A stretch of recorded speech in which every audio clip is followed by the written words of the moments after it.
What's good, people? Here's another episode of the Mason Jar. I'm a day later than planned. Yesterday was busy, though. Today's term is dividend. Dividends are regular payments of profit made to investors who own a company's stock. Types of dividends include the following: cash dividends. These are usually paid on a quarterly, monthly, or semi-annual basis. Then we have stock dividends. Companies may choose to pay dividends in the form of extra shares instead of cash. This can be a perk for shareholders because these stock dividends are not taxed until the shareholder sells these shares. This is basically what you get when you reinvest dividends and are given fractional shares that are equivalent to the cash dividend. Then we have scrip dividends. When a company doesn't have sufficient funds to issue dividends in the near future, it'll issue scrip dividends, which is essentially a promise that says we'll give you this at a later date. These dividends may or may not include interest. Then we have property dividends. Some companies pay dividends by giving assets or inventory to shareholders instead of cash.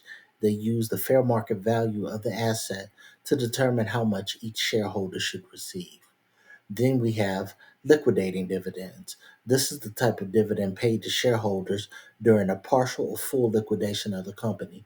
The company will return the amount that shareholders originally contributed, and as a result, these dividends usually aren't taxable.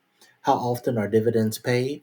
In most cases, a company will pay dividends to its shareholders on a quarterly basis, but there's no set rule to how often this should happen. A company's board of directors decides how much and how often dividends are paid based on how much money the company makes and what its goals are. That makes sense. Once a business earns profits, it can invest the money back into the business, save it for emergency expenses, buy back stocks from shareholders, or pay dividends to shareholders. I like that last one.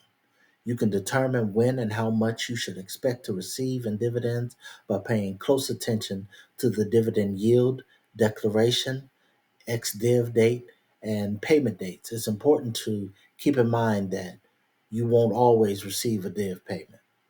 Money may not grow on trees, but it can grow in certain types of investments and accounts. That's the final reflection of the day. Hope that everybody is well. Until next time, get money.